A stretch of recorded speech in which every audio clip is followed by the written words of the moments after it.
प्यारे श्रोता जनों, वाहिगुरु जी का खालसा, वाहिगुरु जी की फतेह।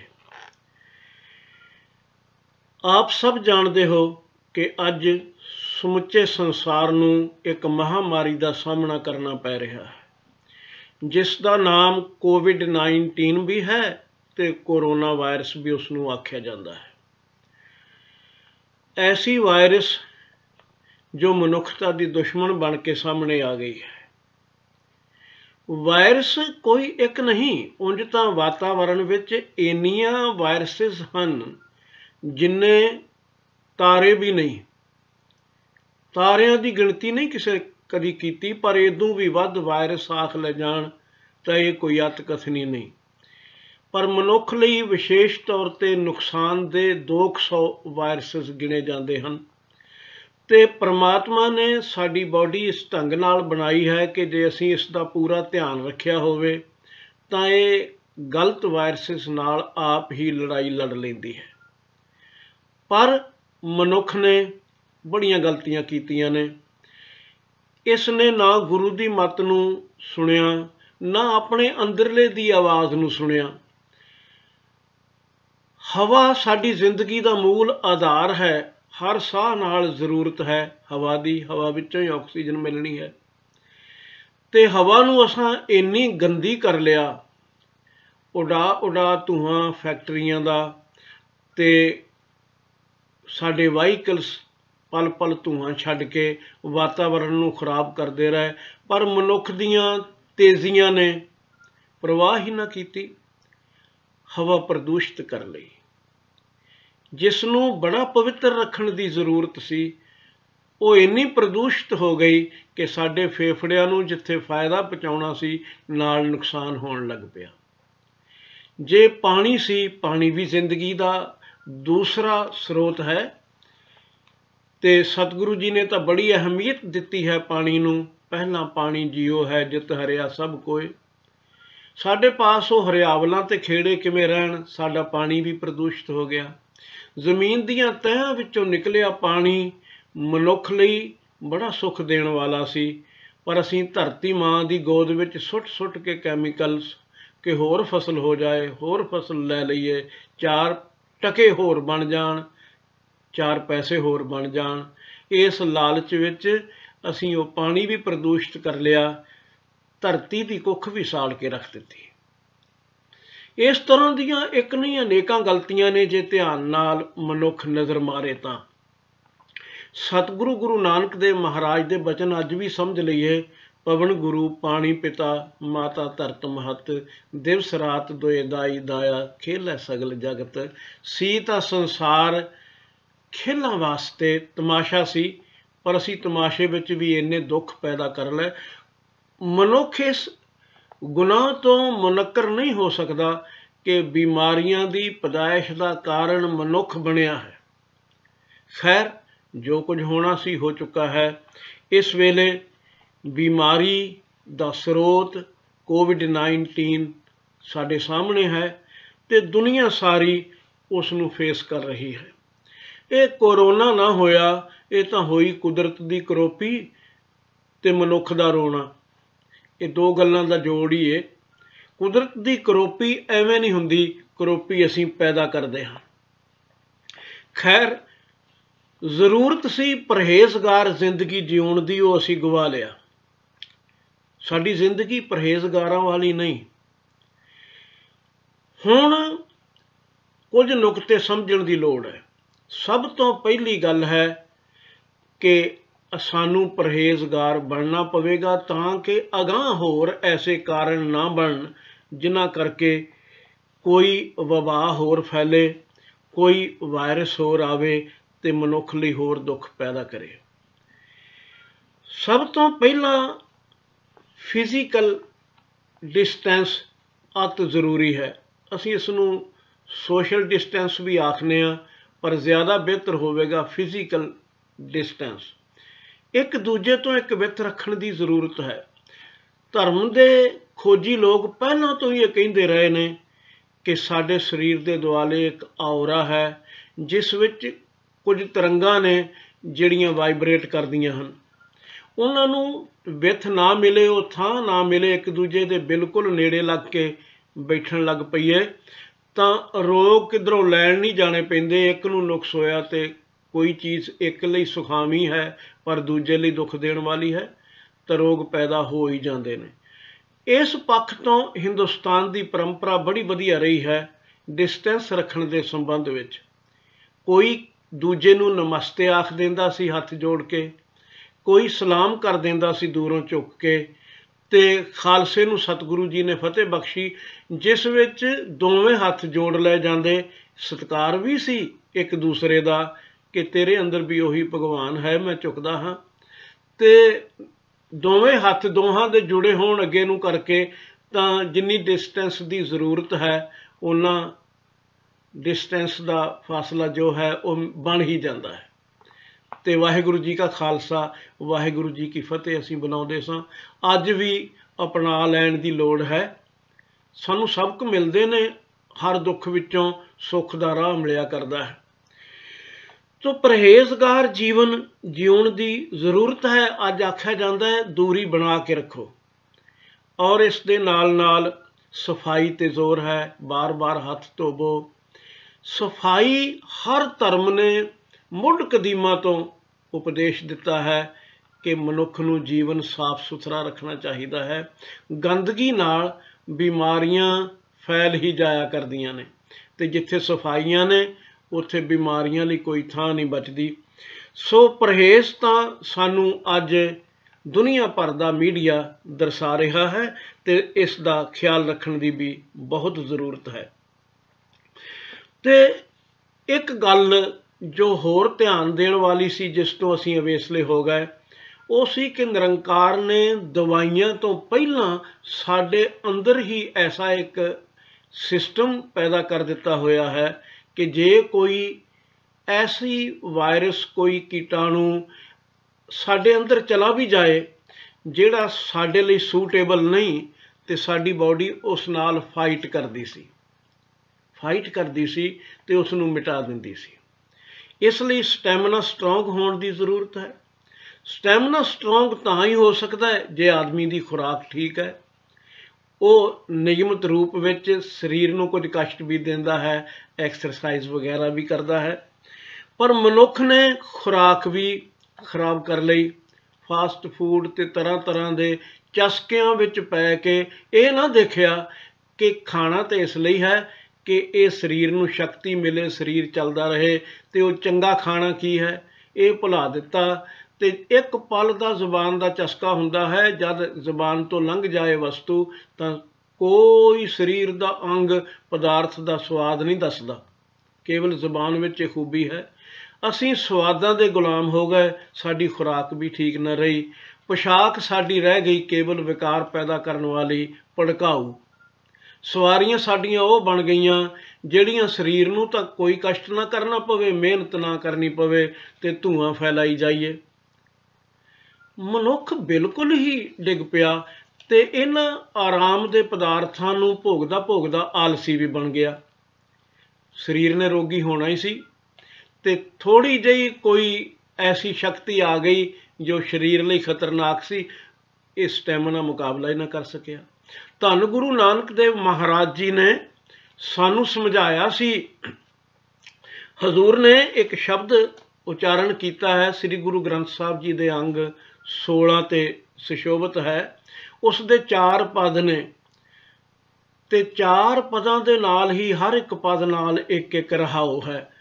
ਇਹ ਚੌਹਾਂ ਹੀ ਗੱਲਾਂ ਬਾਰੇ ਸਤਿਗੁਰੂ ਜੀ ਨੇ ਸਾਨੂੰ ਖੂਬ ਸੁਚੇਤ ਕੀਤਾ ਸੀ। ਮਿੱਤਰਾ, ਖੁਰਾਕ ਵੇਲੇ, ਪੋਸ਼ਾਕ ਵੇਲੇ, ਪਹਿਨਣ ਵੇਲੇ, ਅਸਵਾਰੀ ਕਰਨ ਵੇਲੇ, ਸੌਣ ਵੇਲੇ ਵੀ ਇੰਨਾ ਖਿਆਲ ਰੱਖੀ ਬਈ 2 ਗੱਲਾਂ ਨਾ ਹੋਣ। ਇੱਕ ਤਾਂ ਉਸ ਖੁਰਾਕ, ਪੋਸ਼ਾਕ, ਅਸਵਾਰੀ ਜਾਂ ਉਸ ਆਰਾਮ ਨਾਲ ਤੇਰਾ ਸਰੀਰ ਰੋਗੀ ਨਾ ਬਣਦਾ ਹੋਵੇ, ਤੂੰ ਦਿਨੇ ਵੀ ਸੁੱਤਾ ਹੀ ਰਹੇ, ਆਲਸੀ ਬਣ ਜਾਏ। ਸਰੀਰ ਰੋਗੀ ਨਾ ਹੋਵੇ ਇਹ ਖਿਆਲ ਰੱਖੀ। ਉਹ ਖੁਰਾਕ ਨਾ ਖਾਈ, ਉਹ ਪੋਸ਼ਾਕ ਨਾ ਪਹਿਨੀ, ਉਹ ਅਸਵਾਰੀ ਨਾ ਕਰੀ, ਉਹ ਆਰਾਮ ਨਾ ਕਰੀ ਜਿਹੜਾ ਸਰੀਰ ਨੂੰ ਰੋਗੀ ਕਰਨ ਵਾਲਾ ਹੋਵੇ ਤੇ ਮਨ ਵਿੱਚ ਵਿਕਾਰ ਪੈਦਾ ਕਰਦਾ ਹੋਵੇ। ਕਿੱਡੀ ਸੁੰਦਰ ਕਸਵੱਟੀ ਹੈ। ਚਾਰੇ ਰਹਾਓ मैं आप जी ਨੂੰ ਸਰਵਣ ਕਰਵਾਉਂਦਾ ਹਾਂ। ਪਹਿਲੇ ਰਹਾਓ ਵਿੱਚ ਹਜ਼ੂਰ ਕਹਿੰਦੇ ਨੇ, ਬਾਬਾ ਹੋਰ ਖਾਣਾ ਖੁਸ਼ੀ ਖੁਆਰ, ਜਿੱਤ ਖਾਧੈ ਤਨ ਪੀੜੀਐ, ਮਨ ਮਹਿ ਚੱਲਹਿ ਵਿਕਾਰ। ਤੇ ਜਿੱਥੇ पोशाक ਦੀ ਗੱਲ ਆਈ खुराक ਦੇ ਨਾਲ ਨਾਲ, ਉੱਥੇ सतगुरु जी ने ਇਹ भी आख्या, बाबा होर पहनन खुशी खुआर, जित पैदा तन पीड़ीऐ, मन मह चलह विकार। जे सवारियां की गल आई तो हजूर ने फरमाया, बाबा होर चढ़ना खुशी खुआर, जित चढ़िया तन पीड़ीऐ, मन मह चलह विकार। ते इस दे नाल ही सवारी दे नाल ही हजूर ने यह भी कह दिता, बाबा होर सौना खुशी खुआर, जित सुतै तन पीड़िया, मन में चले विकार। कसवट्टी सारियां गल्लां ते इक्को ही सी। असी खुराक भी ठीक न रखी, हालांकि कुदरत ने सानू बड़े बड़े चंगे पदार्थ दिते ने। जे असी सधारण तौर ते उन्हां दा इस्तेमाल करते रहिए तो स्टैमिना इन्ना मजबूत रहिंदा है, ताकतवर रहिंदा है कि कोई वायरस नुकसान ना पहुँचा सके, आसानी नाल तां बिल्कुल ही ना पहुँचा सके। जिस बंदे की खुराक ठीक है उन्होंने दवा की जरूरत छेती कीते नहीं पैंदी। मिसाल के तौर पर मैं उस खुराक के संबंध में भी थोड़िया जिहियां चीज़ों का जिक्र तुहाडे नाल साझा करना चाहुंदा हाँ, जिहड़ियां चीज़ां साडे स्टैमिने नूं मजबूत रखदियां ने, ताकतवर रखदियां ने। साडे आम लोगों के घरां विच खाने बनाउण वेले हल्दी वरती जाती है, तो हल्दी का ठीक प्रयोग जो आदमी निगमित मात्रा विच रोज़ करता है, उसनूं वायरस कुछ नहीं कहती। हल्दी विच खूबी है कि हर खतरनाक वायरस नूं मिटा सके। इन्हां दिनां विच तां विशेष तौर पर मैं बेनती करांगा कि दुध विच पा के हल्दी उबाल के रोज़ पीओ रात नूं। ते क्योंकि हल्दी खुश्क हुंदी है, इसलिए थोड़ा घ्यो नाल इस्तेमाल कर लिया जाए तो बहुत सहयोगी बनेगी। ये दवाई साडे घर विच पई है, पर असी इस्तेमाल करने वेले पता नहीं क्यों संकोच रखते हैं। विटामिन सी की जरूरत हुंदी है, एक बने हुई गोलियां लेंदे हाँ असी, उहदे नालों भी बेहतर है कुदरती फलों का सेवन, जिन्हां विच निरंकार ने विटामिन सी भरपूर मात्रा विच भरिया होया है। निंबू हर एक नूं मिल सकता है, रोज़ निंबू का इस्तेमाल करो। औला बहुत ही कीमती वस्तु है। सियाणे एवें नहीं सन कहिंदे कि सियाणे दा आख्या ते औले दा खाधा बाद विच पता लगता है। औले का इस्तेमाल रोज़ करो। हरा औला मिलता है तो 2-4 चमचे जूस दे कढ़ के गाजर के जूस विच मिला के आदमी पी लवे, बहुत वधिया है। औले का मुरब्बा खाधा जा सकता है, अचार खाधा जा सकता है, होर कुछ नहीं तो सुक्का औला लैके कुट पीस के उसनूं पानी नाल जां दुध नाल 1 चमचा सवेरे 1 शामी खा लो। हर वायरस नाल लड़न दे काबिल ये तुहाडे स्टैमिने नूं बना देवेगा। संतरा बहुत चंगा है। तुलसी कई घरां विच बड़ी शरधा नाल लगाई जाती है। 2 पत्तर तोड़ के चाह विच तुलसी दे पा के पी लो, बहुत वधिया है। लसण अदरक प्याज साडी जिंदगी का हिस्सा ने। कच्चा लसण 1-2 तुरियां खा लिया जाए, प्याज खा लिया जाए, अदरक का रस वरत्या जाए, सारे सहयोगी ने। जड़ियां बूटियां विच अश्वगंधा बड़ी कीमती है, तो ये साडे स्टैमिने नूं मजबूत करती है। जे किसी वेले थोड़ी बहुती गले विच खारिश महसूस होंदी है अजकल, तो लूण गर्म पानी विच पा के गरारे कर लेने चाहिए ने। बड़े सहयोगी बनणगे कि साडे स्टैमिने नूं मजबूत रखण वालियां चीज़ां दे नाल नाल गले विच पैदा हुई खारिश नूं भी ये मिटा देणगे। हुण परहेजगारियां ते ये थोड़ा जिहा ख्याल खुराक दा रखण तो बाद जे जरूरत पैंदी है तो फिर दवाई की लोड़ है। पहली तो गल है जड़ियां बूटियां ये पदार्थ भी दवाइयां ही ने जिहड़ियां साडे रसोई घर विच ने, इन्हां दा इस्तेमाल ठीक करो। एक पुरानी परंपरा सी, सियाणे लोग रोज़ घरां विच धूप दिया करते सन, ते इसदा बड़ा महत्व सी वातावरण नूं शुद्ध रखण वास्ते। कपूर बड़ा कीमती पदार्थ है। इस पक्ष तो मिलता बड़ा सस्ता है, पर इस पक्ष तो बड़ा कीमती है। हर रोज़ घर विच धूप दिओ कपूर दी, जां गुग्गल दी धूप भी दिती जा सकती है। फिर केवल घर विच ही ना दिओ, मैं तो कहांगा कि कपूर दी धूप नूं, मुश्क कपूर नूं, उस धुएं नूं थोड़ा थोड़ा सूंघो आप, वो फेफड़ियां तक पहुँचे, कोई वायरस नहीं बचेगी, ये मार देवेगा। कपूर कैंफर बड़ा कीमती है इस पक्ष तो इन्हां वायरसिस नूं मारन वास्ते। हुण दवा दे नाल गुरु घर विच एक परंपरा रही है दुआ दी। दोनों मिलते जुलते शब्द ने। दुआ दवाई नूं आख्या जाता है ते दुआ अरदास है। जिथे सतगुरु जी ने सरीरक रोगां लई दवावां दा इस्तेमाल करना सानू सिखाया, उत्थे दुआवां विच जुड़ना भी सानू सिखाया कि निरंकार सर्व शक्तिमान है। मन नूं जे रोगां तो मुक्त करना है तो जरूरी है कि सानू उस निरंकार दा पासा पकड़ना पवेगा। हिपनोथैरेपी जिन्हां लोगों ने स्टडी की है, मैं तो विद्यार्थी रहा हाँ, उस विच पढ़ाया जाता है कि 90% तो वध बीमारियां वो ने जिहड़ियां मन विचों पैदा हुंदियां ने। जदों मन किसी गल नूं सबकॉन्शियस माइंड तस्लीम कर लैंदा है, मन लैंदा है, तो हौली हौली वो रोग शरीर विच प्रगट होने शुरू हो जाते हैं। कभी एक प्रयोग करके देखो, किसी बंदे नूं गहरा डीप हिपनोटाइज करके ते उसके हत्थ ते एक गुलाब का फुल रख दिओ ते आखो कि मैं तेरे हत्थ ते बलदी अग का अंगारा रख दिता है। वो झटके सुट देवेगा, उस वेले डर जाएगा। केवल डरेगा ही नहीं, उसके तन ते मन का यह असर पवेगा कि उसके हत्थ ते छाले हो जाएंगे जो कोले नाल होने सन।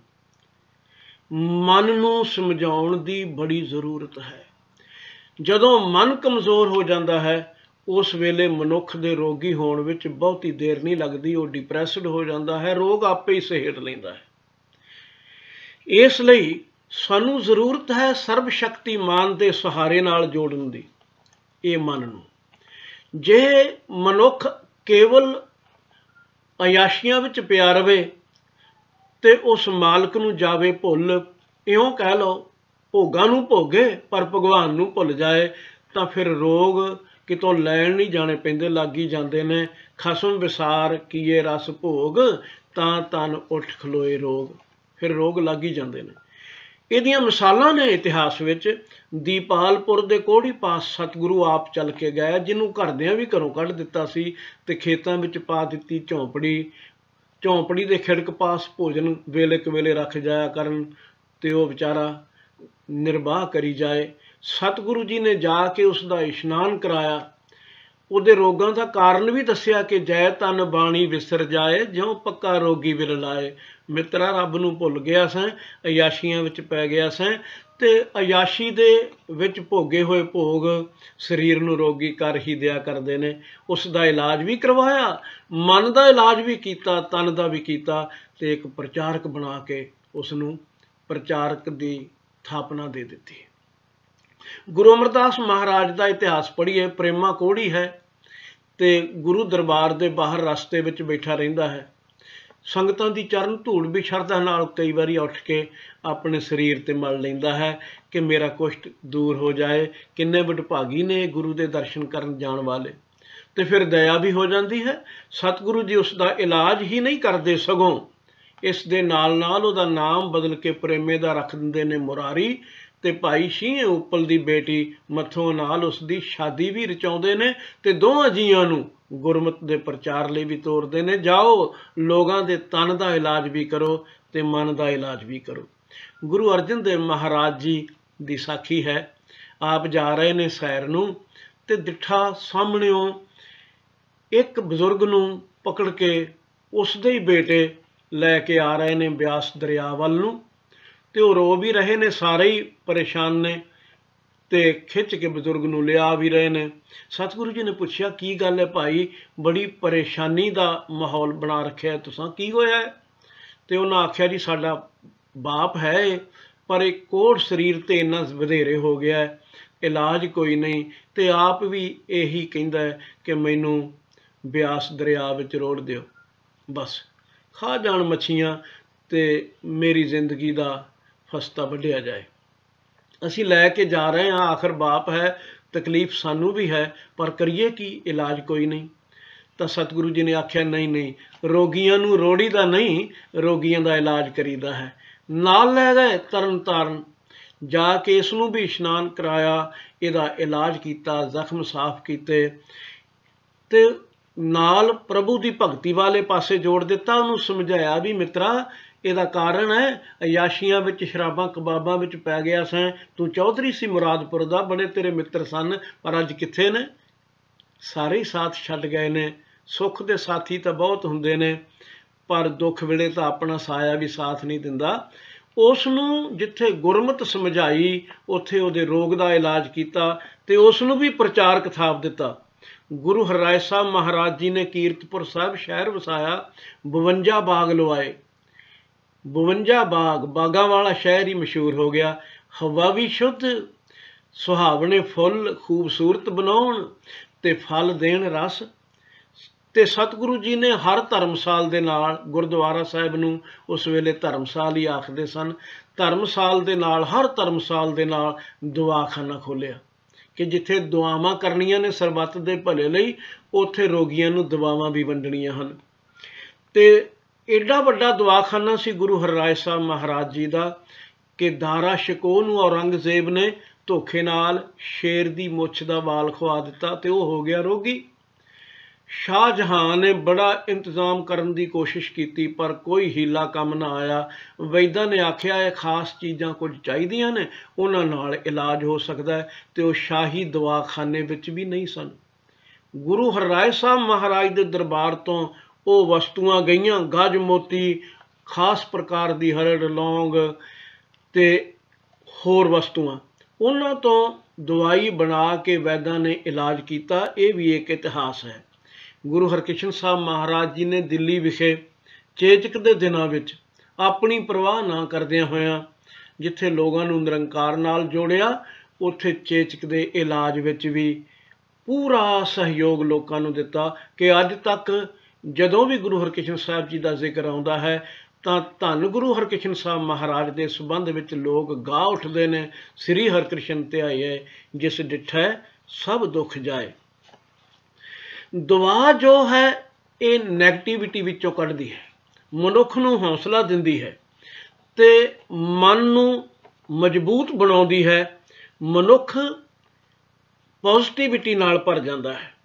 सतगुरु जी ने सानू समझाया है कि जो बंदे बाहर की सफाई भी रखते हैं तो निरंकार दे नाल भी जुड़ते हैं, उन्हां बंदियां दा ना मन रोगी हुंदा है, ना तन रोगी हुंदा है। गुरु पंचम पातशाह जी के बचन हैं, कर इशनान सिमर प्रभ अपना, मन तन भय अरोगा।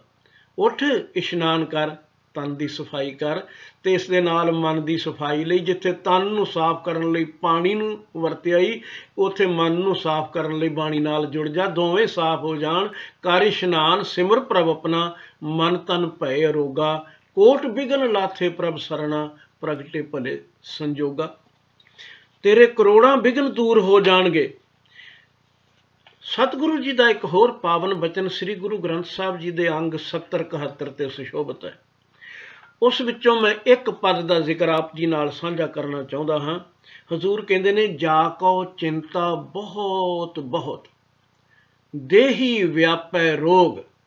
ਜਿਹੜੇ लोग आखते ने कि भगती नाल तन के रोग नहीं दूर होंदे, उन्होंने समझ लेना चाहिए है भगती एक शक्ति है, तो भगती एक जाबता भी है, परहेज विच भी मनुख नूं लै आउंदी है। सतगुरु कहते ने, जाको चिंता बहुत बहुत देही व्यापै रोग। ग्रस्त कुटुंब पलेटिया, कदे हरख कदे सोग। गौण करे चहुं कुंट का, घड़ी न बैसण सोए। चित आवे ओस पार ब्रह्म, तन मन शीतल होए।